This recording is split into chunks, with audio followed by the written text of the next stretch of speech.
سورۃ الاعراف کی آیت نمبر 90۔ الحمدللہ وکفی وسلام علی عبادہ الذین اصطفی،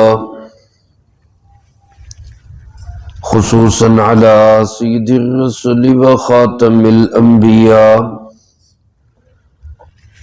وعلى آلہ واصحابہ الاتقیاء، اما بعد فاعوذ باللہ من الشیطان الرجیم، بسم اللہ الرحمن الرحیم۔ وقال الملأ الذین کفروا من قومہ لئن اتبعتم شعیبا انکم اذا لخاسرون، فأخذتهم الرجفة فأصبحوا في دارهم جاثمين۔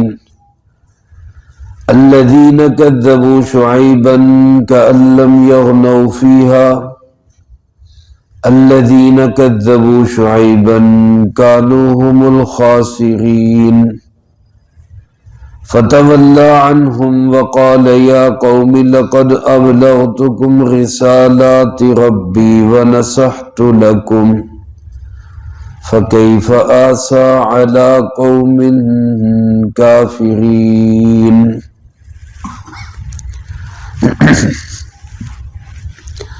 حضرت سیدنا شعیب علی نبینا وعلیہ الصلاۃ والسلام کا تذکرہ چل رہا ہے۔ حضرت شعیب علیہ السلام نے اپنی قوم کو بڑی ہمدردانہ، اخلاص بھری، محبت بھری دعوت دی، عقیدہ توحید کی طرف بھی بلایا اور اپنے معاملات کو درست کرنے کی بھی ہدایت دی۔ یوں کہہ لیں کہ حقوق اللہ اور حقوق العباد پورے دین کا خلاصہ ہے، ان دونوں کو ادا کرنے کا ان کو حکم دیا۔ اس کے جواب میں قوم کے سرداروں نے حضرت شعیب علیہ السلام کے ساتھ بدتمیزی کی، بیہودہ گفتگو کی، اور اس سے بڑھ کر ان کی مت کیا ماری جائے گی کہ شعیب علیہ السلام کی اتباع میں ان کو خسارہ نظر آنے لگا۔ اللہ پاک فرماتے وقال الملأ الذین کفروا من قومہ، ان کی قوم کے کافر سردار کہنے لگے لئن اتبعتم شعیبا، اگر تم لوگ شعیب علیہ السلام کی پیروی کرو گے، انکم اذا لخاسرون، یقیناً تمہارا نقصان ہو جائے گا۔ یعنی یہ انسان کی آخری سٹیج ہوتی ہے باطل اور غلط ہونے کی، کہ وہ حق کو باطل سمجھتا ہے اور باطل کو حق سمجھتا ہے، صحیح اس کو غلط نظر آتا ہے اور غلط اس کو صحیح نظر آتا ہے۔ جہاں نفع ہو وہاں اس کو نقصان نظر آتا ہے، اور جہاں ہمیشہ کا نقصان ہو وہاں اس کو اپنا فائدہ نظر آتا ہے۔ حضرت شعیب علیہ السلام اللہ کے سچے نبی، ان کی اتباع میں مفاد ہی مفاد تھا، کامیابی کامیابی تھی، دنیا آخرت کی بھلائی تھی۔ لیکن جو لوگ حضرت شعیب علیہ السلام کی طرف جانا بھی چاہتے تھے، اس وقت کے وڈیروں نوابوں نے یہ کہہ کر روک دیا کہ ان کے پیچھے چلو گے تو تمہارا نقصان ہوگا۔ جیسے آج علماء سمجھاتے ہیں بھائی سود چھوڑ دو، سود اللہ کے ساتھ جنگ ہے، اللہ کے رسول حضرت محمد صلی اللہ علیہ وآلہ وسلم کے ساتھ جنگ ہے، چھوڑ دو اس کو۔ تو کیا کہا جاتا ہے جی ان علماء کے پیچھے چلیں گے تو ہم کاروبار کیسے کریں گے، ہم کمائیں گے کیسے، ہم ترقی کیسے کریں گے، اور پھر کہتے کہ یہ سب سے بڑی رکاوٹ ہے ہماری ترقی کے اندر۔ میرے محترم دوستو، یہی جملے حضرت شعیب علیہ السلام کی قوم کے سرداروں کے تھے کہ بھائی شعیب علیہ السلام کے پیچھے چلو گے تو گھاٹے میں جاؤ گے، نقصان ہوگا، ان کے پیچھے مت جاؤ۔ تو نتیجہ کیا ہوا؟ اللہ پاک فرماتے فَأَخَذَتْهُمُ الرَّجْفَةُ، اس قوم کو ایک زلزلے نے آ پکڑا۔ رجفہ زمین کے ہل جانے کو، بھونچال کو، زلزلے کو کہا جاتا ہے۔ پھر صورتحال یہ ہو گئی کہ فَأَصْبَحُوا فِي دَارِهِمْ جَاثِمِينَ، اپنے گھروں کے اندر منہ کے بل گرے پڑے تھے، ملیا میٹ ہو چکے، صفایا ہو گیا تھا۔ علماء نے لکھا ہے اس قوم پر 3 طرح کا عذاب آیا۔ بعض حضرات فرماتے تینوں عذاب ایک ہی قوم پر آئے، مدین اور ایکا ایک ہی قوم کا نام ہے، اور بعض فرماتے مدین الگ قوم، ایکا الگ قوم، اور ان دونوں قوموں پر الگ الگ عذاب آئے۔ بہرحال جو بھی صورت ہو، قرآن کریم نے 3 طرح کے لفظ ذکر کیے۔ ایک تو یہی رجفہ کا زلزلہ آیا، اور دوسرا لفظ ہے کہ ان کو یوم الذلہ کے عذاب نے پکڑا، صائبان کے دن کا عذاب۔ علماء نے لکھا ہے کہ ان کے علاقوں میں اس قدر شدید گرمی پڑی، اس قدر ہیٹ ہوئی کہ ان کو چین نہ آئے، درختوں کے سائے بھی ان کو گرم لگے، پانی میں بیٹھے تو تب بھی ان کو سکون نہ ملے، حتیٰ کہ تہ خانوں کے اندر چلے گئے، زمین کھود کر اندر داخل ہو گئے، وہاں بھی ان کو گرمی چین نہ لینے دے، تو سب نکل کے بھاگے جنگل کی طرف۔ جنگل میں اللہ تعالیٰ نے ایک بادل بھیج دیا، جس بادل کے نیچے ایک ٹھنڈی ہوا چل رہی تھی، ساری قوم وہاں پہ اکٹھی ہو گئی۔ اندازہ کرے اللہ پاک کو اپنے مجرموں کو پکڑنے کے لیے کسی اسباب اور وسائل کی ضرورت نہیں، حالات ایسے بنا دیتے ہیں کہ مجرم خود چل کے اپنے عذاب کی جگہ پہ آ جاتا ہے۔ جب اس بادل کے نیچے سارے اکٹھے ہو گئے تو اس بادل سے آگ برسی، عذاب اترا، اور ساری قوم ملیا میٹ ہو گئی۔ اسی وقت میں کہیں زلزلہ بھی آیا، اور اسی وقت میں فرشتے کی چیخ اور چنگاڑ بھی سنائی دی، جس سے کلیجے پھٹ گئے۔ تو یہ تینوں طرح کا عذاب اس قوم پہ آیا جس نے اپنے نبی کی اتباع میں خسارہ سمجھا، نبی کی اتباع میں گھاٹا سمجھا۔ اللہ پاک فرماتے صورتحال ان کی یہ ہو گئی کہ یہ اپنے گھروں میں منہ کے بل گرے پڑے تھے، اور فرمایا الذین کذبوا شعیبا کأن لم یغنوا فیہا، جنہوں نے شعیب علیہ السلام کی بات کو جھٹلایا، حضرت شعیب علیہ السلام کی بات کو نہیں مانا، وہ ایسے ہو گئے جیسے وہاں تھے ہی نہیں۔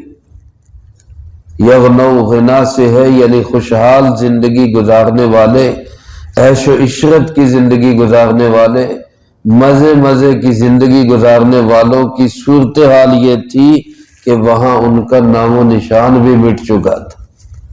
اور فرمایا الذین کذبوا شعیبا کانوا هم الخاسرین، جنہوں نے شعیب علیہ السلام کو جھٹلایا وہی گھاٹے میں گئے۔ یہ تو کہہ رہے تھے نا جو شعیب علیہ السلام کے پیچھے چلیں گے وہ گھاٹے میں جائیں گے۔ اللہ پاک فرما رہے جنہوں نے جھٹلایا، ٹھکرایا، نبی کی بات کو تسلیم نہیں کیا، وہی گھاٹے کے اندر گئے، اور جنہوں نے مان لیا اللہ پاک نے ان کو نجات عطا فرما دی۔ سابقہ اقوام کی طرح یہاں بھی جب یہ قوم تباہ ہو گئی تو حضرت شعیب علیہ السلام نے ان کو خطاب کیا۔ یہ جو خطاب تھا یا تو قوم کے آخری لمحات میں، یا پھر یہ خطاب مجھے اور آپ کو سنانے کے لیے قیامت تک آنے والے تمام انسانوں تک حضرت شعیب علیہ السلام نے یہ پیغام پہنچایا۔ فتولی عنہم، اللہ پاک فرماتے ان سے پیچھے ہٹے، منہ پھیرا، دوسری طرف رخ کیا، وقال، اور فرمایا یا قوم، اے میری قوم، لقد ابلغتکم رسالات ربی، یقیناً میں نے اپنے رب کے پیغامات تمہیں ٹھیک پہنچا دیے۔ اللہ کا ہر نبی فریضہ رسالت کی ادائیگی میں کوئی کوتاہی نہیں کرتا، کوئی کمی نہیں کرتا۔ جو پیغام اللہ کا ہوتا ہے وہ ٹھیک اپنی قوم تک پہنچا دیتے۔ 1.25 انبیاء علیہ الصلوۃ والسلام سب کے سب اپنی ڈیوٹی کے اندر کامیاب گئے۔ فرمایا کہ اللہ کے نبی نے ان کو مخاطب کر کے کہا، میں نے اپنا پیغام تم تک پہنچا دیا، وَنَصَحْتُ لَكُمْ، اور میں تمہارے ساتھ خیر خواہی کرتا رہا، تمہیں نصیحت کرتا رہا۔ نصیحت کہتے دل کی ہمدردی کے ساتھ اگلے کو نقصان سے بچانے کے لیے اس کا فائدہ دل میں رکھتے ہوئے اس سے نصیحت کرنا، اس سے بات کرنا۔ تو اللہ کا نبی بغیر کسی لالچ کے اگلے کے فائدے میں نقصان سے بچانے کے لیے ہمدرد دانہ دعوت دیتے۔ فرمایا میں تمہیں وہ خیر خواہی والے جذبے سے دعوت دیتا رہا۔ فَكَيْفَ آسَى عَلَىٰ قَوْمٍ كَافِرِينَ، اب اس قوم پر میں کیا افسوس کروں جو کافر ہی بنے رہے، اب میں کیا افسوس کروں اور کیا اس پہ افسردہ ہوں۔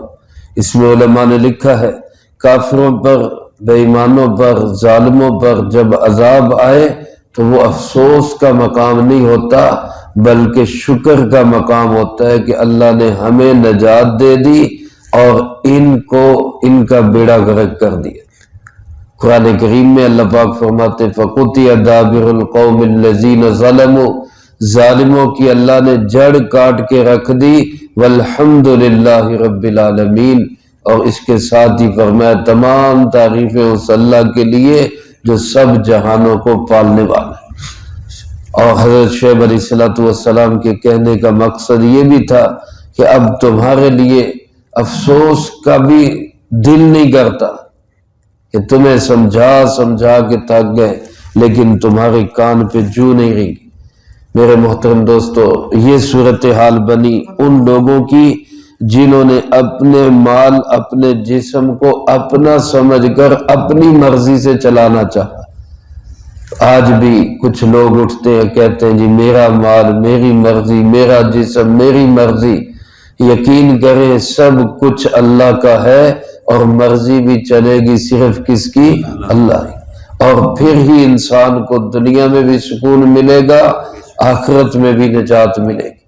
اللہ مجھے آپ کو سب کو اپنی بات اور اپنے محبوب علیہ السلام کی بات مان کر چلنے کی توفیق نصیب فرمائے۔ جو کہا سنا اس کو زندگی میں لا کے دوسروں تک پہنچانے کی توفیق عطا فرمائے۔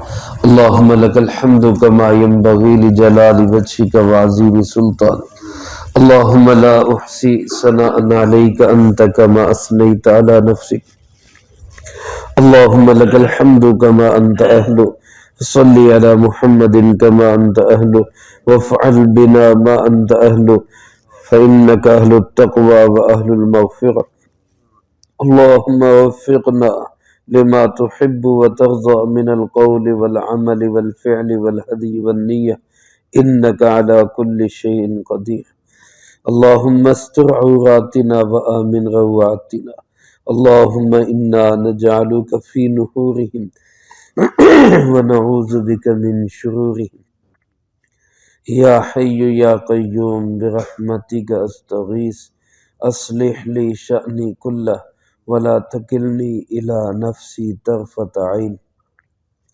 اللہم ربنا ظلمنا انفسنا وإن لم تغفر لنا وترحمنا لنکونن من الخاسرین۔